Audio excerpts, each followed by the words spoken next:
Hello everyone, welcome to Advaita IAS. My name is Bishwajit Sharma. আজি আমি 15 October 2024 important current এফেয়াৰ্ছবিলাক discuss কৰিম যিবিলাক prelims mains ইণ্টাৰভিউৰ কাৰণে important right. আজিৰ ইম্পৰ্টেণ্ট টপিকবিলাকৰ ভিতৰত আছে নোবেল প্ৰাইজ ইন ইকনমিক্স। যোৱাকালি আমাৰ ইকনমিক্সৰ নোবেল প্ৰাইজ দিয়া হৈছে, তো আমি ইকনমিক্সত কাক নোবেল প্ৰাইজ দিয়া হৈছে আৰু কিয় দিয়া হৈছে সেই বিষয়ে অলপ জানিবলৈ চেষ্টা কৰিম। ইয়াৰ এপ্লিকেশ্যন GS3 ইণ্ডিয়ান ইকনমিত আহিব। Next important point world mental health month. আজি আছাম ট্ৰিবিউনত আহিছে। মেণ্টেল হেল্থ কি হয়, মেণ্টেল হেল্থৰ যিটো স্প্ৰেড আজিকালি বহুত বেছি হৈছে মানুহৰ এই ইছ্যুটো, কাৰণ মানুহে ইণ্ডিভিজুৱেলিজিমৰ ফালে বেছি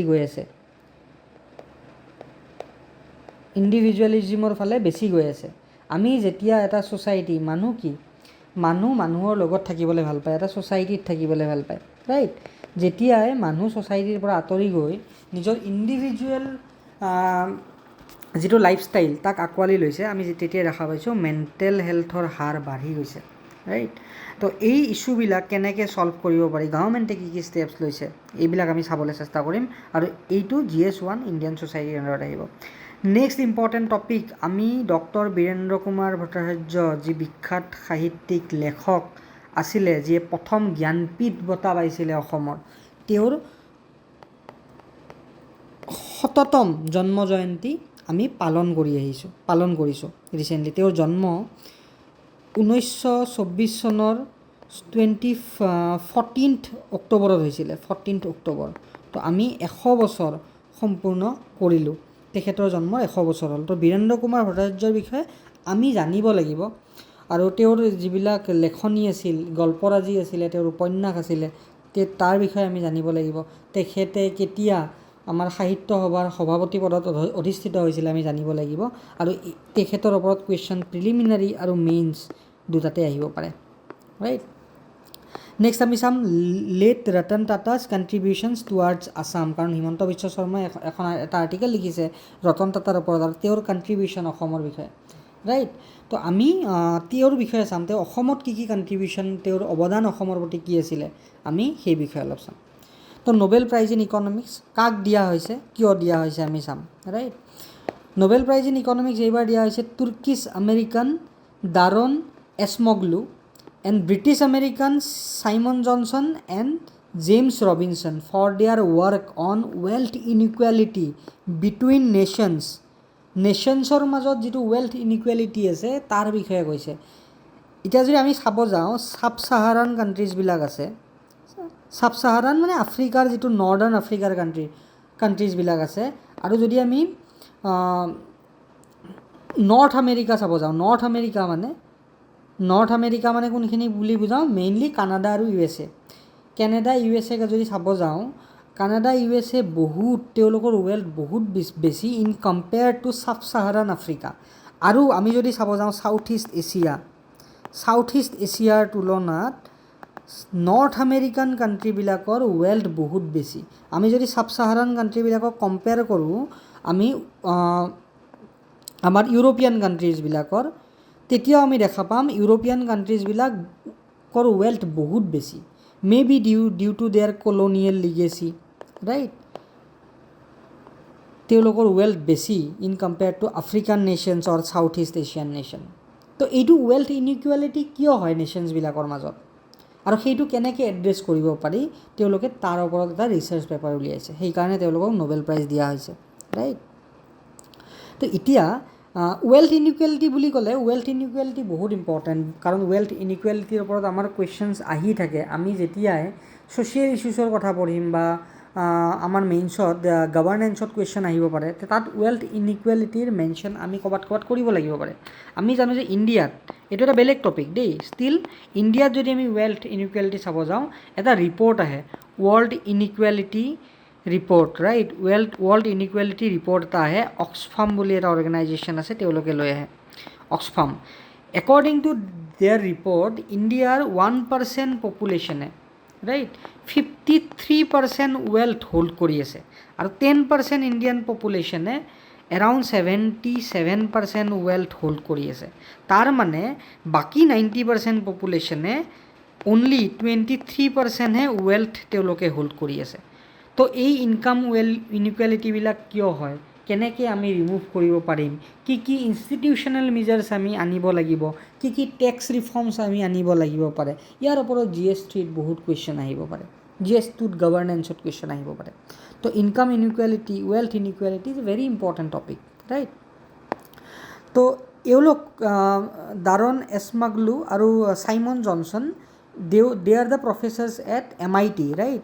And James Robinson is a professor at University of Chicago.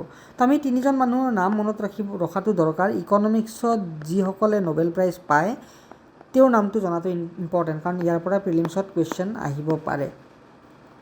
Significance কি? তেওঁলোকে কৈছে যে যিটো ৱেল্থ ইনইকুৱেলিটি এমং নেশ্যনছ হয়, কিহৰ কাৰণে হয়? যে societies with strong inclusive institution, inclusive মানে যি চবকে লৈ গঠিত হয়, ৰাইট। ইয়াতে আৰু ভাগ নাথাকে, caste on basis of religion and caste, কোনো ডিভিজন নাথাকে ইনক্লুচিভ মানে। ইয়াতে সকলো ধৰণৰ মানুহে এই ইনষ্টিটিউশ্যনবিলাকত জইন কৰিব পাৰে বা পলিচি ইমপ্লিমেণ্টেশ্যন কৰিব পাৰে। তো যিবিলাক ছ'চাইটি ইনক্লুচিভ হয় আৰু যাৰ ইনষ্টিটিউশ্যনবিলাক ষ্ট্ৰং, সেই ছ'চাইটি সদায় প্ৰস্পাৰ কৰিব, সেই নেশ্যন সদায় প্ৰস্পাৰ কৰিব। আৰু যিবিলাক ছ'চাইটিত এক্সপ্লয়টেটিভ ছিষ্টেম থাকে, সেই ছ'চাইটিবিলাকে সদায় ষ্ট্ৰাগল কৰিব। ইয়াতে ছ'চাইটিক আমি নেশ্যন বুলিও ধৰিব পাৰোঁ, ৰাইট। হিষ্টৰিকেল কণ্টেক্সত তেওঁলোকে কৈছে their studies link colonial system and present day inequality, offering insight into how colonial legacy shape modern economies, right. Policy ইমপ্লিকেশ্যনৰ কথা কোৱা হৈছে, the work guides policy makers to focus on institutional reforms to address economic disparities. Technology and ইনইকুৱেলিটিৰ কথা কোৱা হৈছে, they explore how emerging technologies like AI, artificial intelligence, বাৰে বাৰে আহি থাকে আজিকালি প্ৰত্যেকটা কথাতে আৰ্টিফিচিয়েল ইণ্টেলিজেঞ্চৰ কথাই আহে। They explore how emerging technologies like AI can exacerbate inequality without proper governance. যদি AI আমি প্ৰপাৰলি গভৰ্ণ নকৰোঁ, ই ইনইকুৱেলিটি আৰু বঢ়াই দিব। কাৰণ AI যিবিলাক কোম্পানী ইউজ কৰিব, সিহঁতে মেন পাৱাৰ ডাউন কৰিব, মেন পাৱাৰ কমাই দিব, সিহঁতৰ কষ্ট কমি যাব ইন ফিউচাৰ। আৰু কষ্ট কমি গ'লে সিহঁতৰ প্ৰফিট বেছি হ'ব আৰু সিহঁতে প্ৰস্পাৰ কৰিব, ৱেল্থ বেছি হ'ব সিহঁতৰ। আৰু যিবিলাক জব লছ হ'ব, তাৰ কাৰণে নৰ্মেল মানুহ, সাধাৰণ মানুহ কি হ'ব, তেওঁলোকৰ ৱেল্থ কমাই দিব। তো AIয়ে ইনকাম ইনইকুৱেলিটিটো আৰু বেছি বঢ়াই দিব পাৰে। তো তেওঁলোকে তাৰ কথাও কৈছে। তো প্ৰিলিমছৰ কাৰণে প্ৰেক্টিছ কুৱেশ্যন এটা লিটাৰেচাৰৰ ওপৰত মই অলৰেডি মোৰ টেলিগ্ৰাম চেনেলত ইয়াৰ ওপৰত এটা কুৱেশ্যন দিছোঁ অলৰেডি, ৰাইট। তোমালোকে টেলিগ্ৰাম চেনেল জইন কৰিবা, আদ্বৈত IAS মাৰিলেই হ'ব। আদ্বৈত IAS চাৰ্চ কৰিলে তোমালোকে আমাৰ টেলিগ্ৰাম চেনেলটো পাবা, তাতে আমাৰ ডেইলি এনেকুৱা কুইজবিলাক আমি দি থাকোঁ, right. Next topic, world mental health month আজি আছাম ট্ৰিবিউনত আহিছে। তো আমি বৰ্তমানৰ যিটো অক্টোবৰ মাহ 2024 আমি ৱৰ্ল্ড মেণ্টেল হেল্থ মাহ হিচাপে পালন কৰি আছোঁ। তো মেণ্টেল হেল্থ কি মেণ্টেল ডিছঅৰ্ডাৰ্ছ আছে, আমি ডিছঅৰ্ডাৰ্ছবিলাক কেনেকৈ গম পাওঁ? কোনোবা মানুহ ডিপ্ৰেশ্যনত আছে, আমি তাক চাইকিয়াট্ৰিষ্ট এজনৰ তাতে লৈ গ'লোঁ, মনোৰোগ বিশেষজ্ঞ এজনৰ তাতে লৈ গ'লোঁ, তেওঁ কিছুমান টাৰ্ম কয়, বাইপ'লাৰ ডিছঅৰ্ডাৰ, চিজ'ফ্ৰেনিয়া হৈছে, ৰাইট। সেইবিলাক ডিপ্ৰেশ্যন হৈছে, সেইবিলাক এটা মেণ্টেল ডিছঅৰ্ডাৰ। তো সেই মেণ্টেল ডিছঅৰ্ডাৰবিলাক কেনেকৈ ভাল কৰিব পাৰি, গভৰ্ণমেণ্টে কি ষ্টেপ ল'ব লাগে, এজ এ ছ'চাইটি আমি কি কৰিব পাৰোঁ, তো সেই বিষয়ে আমি অলপ চাবলৈ যত্ন কৰিম। তো ইণ্ডিয়াত ষ্টেটিষ্টিক্স কি, মেণ্টেল হেল্থৰ ইছ্যু কিমান বেছি, কেনেকুৱা, কি চেলেঞ্জেছ কি mental health care in India, আৰু গভৰ্ণমেণ্টে কি ষ্টেপ লৈছে। What is mental health? According to WHO, mental health is a state of well-being where individuals can manage life stresses, recognize their abilities and work productively and contribute to the communities. তো এইটো হ'ল mental health. তো এতিয়া মই mental হেল্থটো মোৰ ভাল নে বেয়া? মোৰ যদি প্ৰডাক্টিভিটি ভাল, মই নিজৰ ষ্ট্ৰেছ লেভেলটো যদি মেনেজ কৰিব পাৰিছোঁ, তেতিয়াহ'লে মোৰ মেণ্টেল হেল্থ ভাল। যদি মেনেজ কৰিব পৰা নাই, মই ডিপ্ৰেশ্যনত যাম, এনজাইটিত যাম, ৰাইট। মোৰ পেনিক এটেকছ আহিব। তো common types of mental health, anxiety disorder. আমাৰ কেতিয়াবা পেনিক এটেক আহে। সদায় কিছুমান মানুহবিলাকক চাবা, হঠাৎ কথা পাতি আছে, কিবা পাতি আছে, তেওঁৰ লাইফত অলপ টেনশ্যন চলি আছে, হঠাৎ উশাহ নোপোৱা হৈ গৈছে, পেনিক এটেক আহে, ৰাইট। কিবা কিবি নক'বলগীয়া কথা কিছুমান কয়। এটা আছে ডিপ্ৰেশ্যন, মন মাৰি থাকিব, কিবা কথা ভাবি আছে। আৰু ডিপ্ৰেশ্যনত অলম'ষ্ট বহুত মানুহ যায়। 2019 almost 28 crore people including 23 million children well affected by depression. আমাৰ ডিপ্ৰেশ্যন কিয় হয়? আমি ছ'চিয়েল মিডিয়াত ৰীল চাইছোঁ, ৰীল চাই দেখা পাইছোঁ কোনোবা এটা কাপল ছুইজাৰলেণ্ডত ফুৰিব গৈছে, ফুৰিছে আৰু মই ঘৰত ভাত বনাই আছোঁ। তো মোৰ ডিপ্ৰেশ্যন হ'ব যে বেলেগেতো পূৰা লাইফ এনজয় কৰি আছে, মইতো এনজয় কৰিব পৰা নাই, ৰাইট? আমি নিজৰ লাইফক যেতিয়া বেলেগৰ লাইফৰ লগত কম্পেয়াৰ কৰিব যাম, যদি আমি দেখা পাইছোঁ বেলেগৰ লাইফত ভাল চলি আছে, মোৰ লাইফত বেয়া চলি আছে, মোৰ ডিপ্ৰেশ্যন আহিব। তো social media is one of the major cause of depression. তো আজিকালি কিয় মানুহ ডিপ্ৰেশ্যনত যায়? মানুহে ইণ্ডিভিজুৱেলিজিমক বেছি গুৰুত্ব দিয়ে, মানুহে ছ'চাইটিৰ লগত মিলি নাথাকে, ৰাইট? তো সেইকাৰণে আজিকালিৰ দিনত ডিপ্ৰেশ্যন বেছি হয় মানুহৰ। Social media is one of the main reason, right? Bipolar ডিছঅৰ্ডাৰৰ ওপৰত আমাৰ বহুত বলিউডৰ আৰু আমাৰ চাউথ ইণ্ডিয়ান মুভি বনি গৈছে, ৰাইট? অপৰিচিত বুলি এখন মুভি আছিলে, অপৰিচিতত বাইপ'লাৰ ডিছঅৰ্ডাৰ আছিলে, ঠিক আছে? হিৰ' যিজন মেইন লিড কেৰেক্টাৰ আছিলে। নেক্সট আমাৰ schizophrenia, post traumatic stress disorder. যদি কিবা এনেকুৱা ইনচিডেণ্ট হৈছে, আগতে যদি কাৰোবাৰ কিবা বেমাৰ আছিলে বা কোনোবাই কিবা এটা খুব সাংঘাতিক দুৰ্ভাগ্যজনক ঘটনা ঘটিছে, সেই ঘটনাৰ ওপৰতেই তেওঁৰ ট্ৰমেটিক কিছুমান পষ্ট ট্ৰমেটিক ষ্ট্ৰেছ কিছুমান থাকিব, তেওঁ চিঞৰি উঠিব, সাৰ পাব, সপোন দেখিব। তো তেনেকুৱা এটা অৰ্ডাৰ আছে। আৰু এটা চিজ'ফ্ৰেনিয়া ইজ ভেৰি কমন। আজিকালি যদি মনোৰোগ বিশেষজ্ঞৰ তাতে মানুহ যায়, চিজ'ফ্ৰেনিয়াৰ কথা উল্লেখ কৰা দেখা যায়। আউট অফ 10 পেচেণ্ট, 2জন পেচেণ্টৰ চিজ'ফ্ৰেনিয়া থাকে। Severe disorder involving distorted thinking and disconnected from ৰিয়েলিটিৰ পৰা ডিছকানেক্টেড হৈ যায়, নিজৰ দুনিয়াত থাকে, নিজেই মনতে কিবা কথা কৈ থাকে, ভাবি থাকে, ৰাইট? আৰু 24 মিলিয়ন মানুহক এফেক্ট কৰিছে ৱৰ্ল্ড ৱাইড। ইটিং ডিছঅৰ্ডাৰ্ছ, ঠিক আছে? এবনৰ্মেল ইটিং বিহেভিয়াৰ, যদি কেতিয়াবা কিছুমান মানুহ টেনশ্যনত থাকি লাগাতকৈ বেছি খায়, ঠিক আছে? তো সেইটো এটা ৰিজন। ডিছৰাপটিভ বিহেভিয়াৰ, কথা কৈ আছে, হঠাৎ কিবা বেলেগ কথা কৈ দিলে, কাৰোবাক কিবা বেয়াকৈ কৈ দিলে, ৰাইট? Neuro' developmental disorder. তো এনেকুৱা ধৰণৰ মেণ্টেল ইছ্যুজবিলাক থাকে। তো ইণ্ডিয়াত ইয়াৰ ষ্টেটিষ্টিক্স কি? নেশ্যনেল মেণ্টেল হেল্থ ছাৰ্ভে, যিটো জৰীপ উলিয়াইছে, কোনে উলিয়াই? হু কণ্ডাক্ট দিছ ছাৰ্ভে, চাবা তোমালোকে। 13.7% of India's population suffers from mental illness. বহুত কমন, মানে আমাৰ 100জন মানুহৰ ভিতৰত 14জন মানুহৰে মেণ্টেল ইছ্যুজ থাকে, 14জন মানুহৰ মেণ্টেল ইছ্যুজ থাকে। It is very common to আজিকালিৰ দিনত। আৰু আজিকালিৰ দিনত এইটো বেছি হ'বলৈ গৈ আছে। মানুহে AI ইউজ কৰি আছে, মানুহে ছ'চিয়েল মিডিয়া যেতিয়া ইউজ কৰিব, ৰাইট? আমাৰ ছ'চাইটিৰ লগত ডাইৰেক্ট কানেকশ্যন যিমানেই নোহোৱা হৈ গৈ থাকিব, মানুহ যিমান ইণ্ডিভিজুৱেলিজিমৰ ফালে যাব, সিমানেই আমাৰ মেণ্টেল হেল্থ ইছ্যুবিলাক বাঢ়ি থাকিব। ছুইচাইড ৰেটছ বাঢ়ি গৈছে। India reported 1.71 lakh suicide cases in 2013, right? আমাৰ মেক্সিমাম ছুইচাইড বাৰু কাৰ হয়? ফাৰ্মাৰৰ হয়, ষ্টুডেণ্টছৰ হয়, ৰাইট? এই ষ্টুডেণ্টছবিলাক এনজাইটিৰ কাৰণে, ডিপ্ৰেশ্যনৰ কাৰণে ছুইচাইড কৰে। কোটাত পঢ়িবলৈ যায়, কোটাত পঢ়িবলৈ গৈ তেওঁলোকে দেখা পায় যে মই ফাদাৰ মাদাৰৰ যিটো এছপাইৰেশ্যনটো ফুলফিল কৰিব পৰা নাই, বা মই যিটো বিচাৰিছিলোঁ সেইটো মই কৰিব পৰা নাই, ডিপ্ৰেশ্যনত গুচি যায়, ৰাইট? আৰু ছুইচাইড কৰে। Depression and anxiety, 56 million Indian suffer from depression and 38 million from anxiety according to WHO report. তো কি চেলেঞ্জেছ কি আছে? ল' পলিচি প্ৰায়ৰিটি। মেণ্টেল হেল্থলৈ আমাৰ কোনো ধৰণৰ কোনো হেভি ফাণ্ডিং নহয়, ৰাইট? খুব কম ফাণ্ডিং হয়। তাৰ কাৰণে গভৰ্ণমেণ্ট যিবিলাক আমাৰ প্ৰাইমাৰী হেল্থ চেণ্টাৰ আছে, প্ৰাইমাৰী হেল্থ চেণ্টাৰবিলাকত আমাৰ মনোৰোগ বিশেষজ্ঞ নাথাকে, চাইকিয়াট্ৰিষ্ট নাথাকে, ৰাইট? ইনএডিকুৱেট ইনফ্ৰাষ্ট্ৰাকচাৰ, যেতিয়া আমি ইনফ্ৰাষ্ট্ৰাকচাৰ আমাৰ নাথাকে, গভৰ্ণমেণ্ট হস্পিটেলছবিলাকত বা চাইকিয়াট্ৰিষ্ট নাথাকে, আমি কি কৰোঁ? প্ৰাইভেট হস্পিটেলত যাওঁ। প্ৰাইভেট হস্পিটেলত যদি কোনোবাই কাউন্সেলিং কৰিব যায় চাইকিয়াট্ৰিষ্টৰ তাতে, কষ্টটো বহুত বেছি। আমাৰ ইণ্ডিয়াৰ 77% ৱেল্থ 10% মানুহৰ হাতত আছে। তো বাকী 90%এ কেনেকৈ এফৰ্ড কৰিব যদি তাৰ মেণ্টেল হেল্থ ইছ্যু হৈছে, যদি গভৰ্ণমেণ্ট হস্পিটেলত মানে সুবিধা নাপায় চাইকিয়াট্ৰিষ্টক দেখুৱাৰ, বা প্ৰাইমাৰী হেল্থ চেণ্টাৰত যদি সুবিধা নাপায়, তেওঁ কেনেকৈ প্ৰাইভেট হস্পিটেলত তেওঁ নিজে নিজৰ কাউন্সেলিং কৰাব, ৰাইট? তো হাই ট্ৰিটমেণ্ট কষ্ট এইটো আছেই।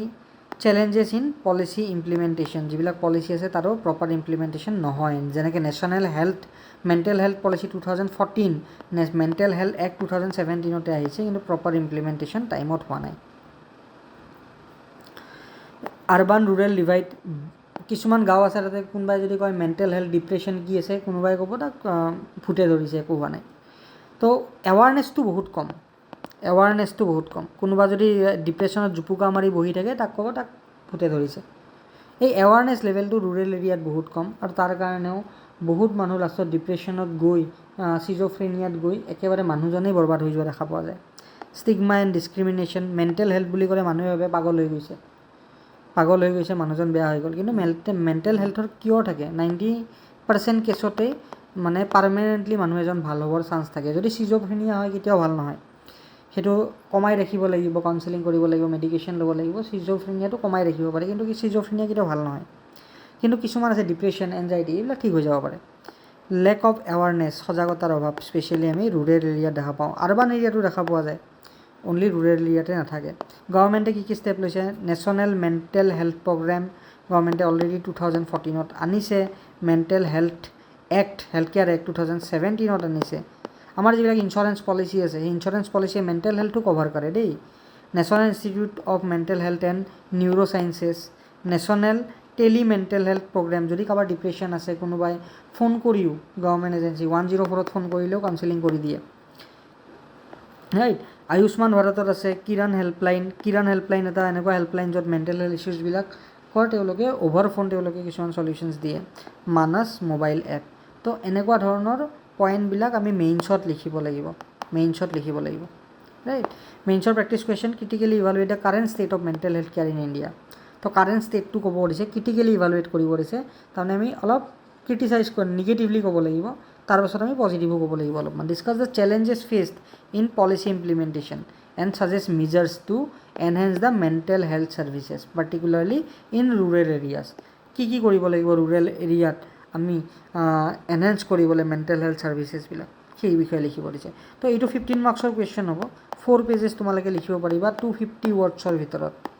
তো কমেণ্টত আনচাৰটো দিবা। সদায় যেতিয়া মেইনছৰ আনচাৰ লিখিবা কুৱেশ্যনটো ডিভাইড কৰি ল'বা আৰু প্ৰত্যেকটা ছাব টপিকৰে আনচাৰ কৰি যাবা। কোনো এটা পইণ্ট মিছ হ'ব নোৱাৰে, কোনো কিৱৰ্ড মিছ হ'ব নোৱাৰে।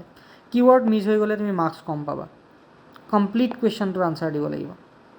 নেক্সট, বীৰেন্দ্ৰ কুমাৰ ভট্টাচাৰ্য, তেখেতে ইয়াৰুইংগম নামৰ নভেলখনৰ কাৰণে সাহিত্য একাডেমী পাইছিল 1961, ৰাইট। আৰু তেওঁৰ মৃত্যুঞ্জয় নভেলখনৰ কাৰণে তেওঁ 1979 তেওঁ জ্ঞানপীঠ বঁটা পাইছিলে। তেওঁ প্ৰথম অসমীয়া আছিলে যে জ্ঞানপীঠ বঁটা পাইছিল।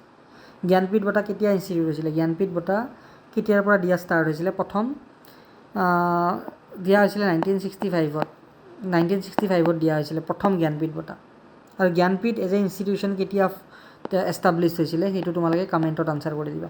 তো বীৰেন্দ্ৰ কুমাৰ ভট্টাচাৰ্যৰ বিষয়ে আমি জানিবলৈ চেষ্টা কৰিম, খুব important for GS 5 and prelims, right. তোৰ জন্ম হৈছিলে অক্টোবৰৰ 14 তাৰিখে 1924। আমি 100 বছৰ সম্পূৰ্ণ কৰিলোঁ। তো তেওঁৰ 100 বছৰীয়া জন্ম জয়ন্তী আছিলে। তো সেইকাৰণে বীৰেন্দ্ৰ কুমাৰ ভট্টাচাৰ্যৰ ওপৰত কুৱেশ্যনছ এইবাৰ আহিব পাৰে। তেওঁ ৰাইটাৰ, এডুকেটাৰ, জাৰ্নেলিষ্ট আছিলে। Also' served as the president of Asom Sahitya Sabha from 1983 to 85, very important. Asom Sahitya সভাৰ কোনখন অধিৱেশনৰ তেওঁ সভাপতি আছিলে তোমালোকে চাই ল'বা।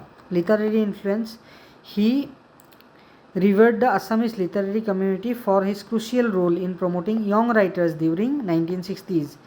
An editor of Ramdhenu. As an editor of Ramdhenu, a prominent Assamese literary journal. তো য়ং যিবিলাক ৰাইটাৰ আছিলে তেওঁলোকক এনকাৰেজ কৰিছিলে লিখিবলৈ, তেওঁৰ যিখন ৰামধেনু নামৰ আলোচনী আছিলে তাত, ৰাইট।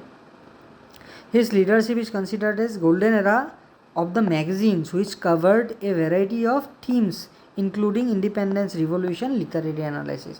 তো তেওঁ ৰামধেনু মেগাজিনৰ এডিটাৰ আছিলে আৰু তেওঁ ইনফ্লুৱেঞ্চ কৰিছিলে য়াং জেনেৰেশ্যনক টু ৰাইট। আজিকালিতো অসমীয়া মেগাজিনৰ চেলবিলাক কমি গৈছে, মানুহে নপঢ়ে। আজিকালি মানুহে টুইটাৰ আৰু ফেচবুক, ইনষ্টাগ্ৰামতেই থাকে, ঠিক আছে।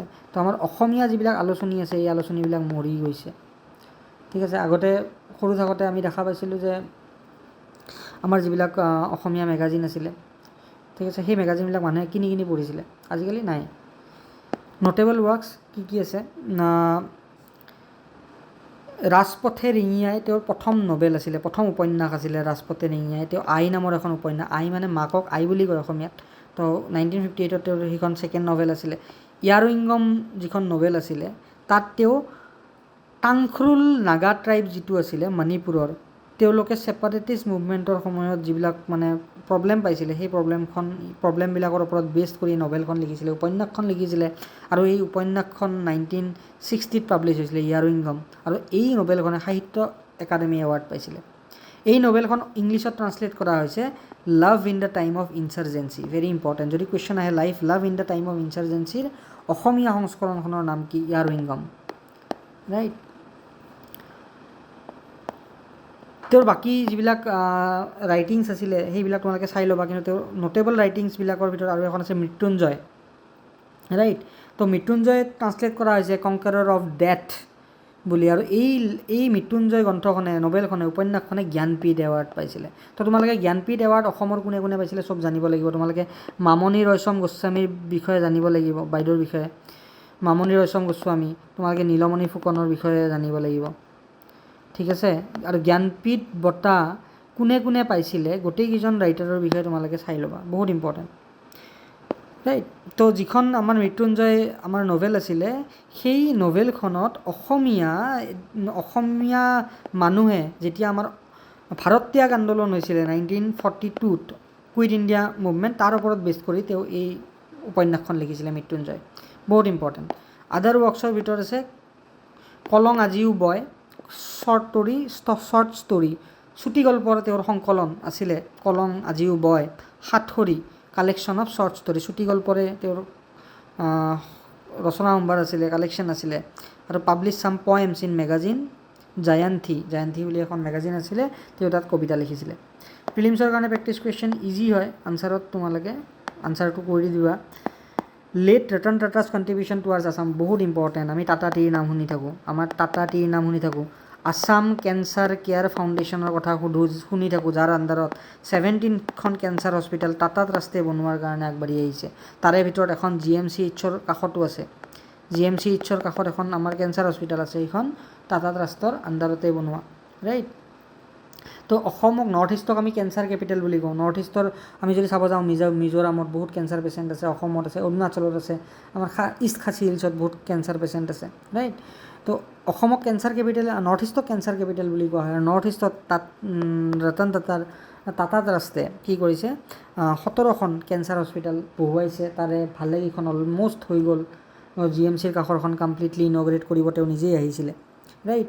তো তেওঁৰ কণ্ট্ৰিবিউশ্যন টিত আছে, টাটা কেঞ্চাৰ কেয়াৰ ফাউণ্ডেশ্যনত আছে, প্লাছ ছেমি কণ্ডাক্টৰ প্লেণ্ট যিটো জাগিৰোডত আমাৰ বনিছে, ছেমি কণ্ডাক্টৰ প্লেণ্ট, সেইটোও টাটাৰ এটা কণ্ট্ৰিবিউশ্যন টুৱাৰ্ডছ আছাম। তেওঁ যেতিয়া লাষ্ট অসমত আহিছিলে, কেঞ্চাৰ কেয়াৰ ফাউণ্ডেশ্যনৰ আণ্ডাৰত যিটো GMCHৰ কাষৰ যিখন কেঞ্চাৰ হস্পিটেল তেওঁ ইনগ্ৰেট কৰিছিলে, তেওঁ কৈছিলে মোৰ শেষৰ সময়খিনি মই অসমৰ উন্নতিৰ কাৰণে দিম।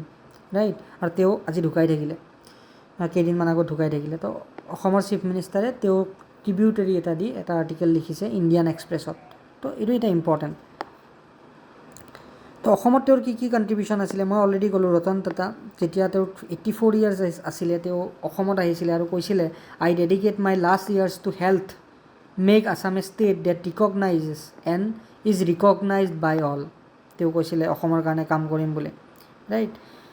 অসম কেঞ্চাৰ কেয়াৰ ফাউণ্ডেশ্যন মই অলৰেডি ক'লোঁ, 17খন কেঞ্চাৰ হস্পিটেল বনাব across Assam, ensuring that patients have access to treatment within 3 kilometres of their home. Right. Ratan টাটাৰ যিজন আইতাক আছিলে তেওঁ কেঞ্চাৰত ঢুকাইছিলে। ৰাইট।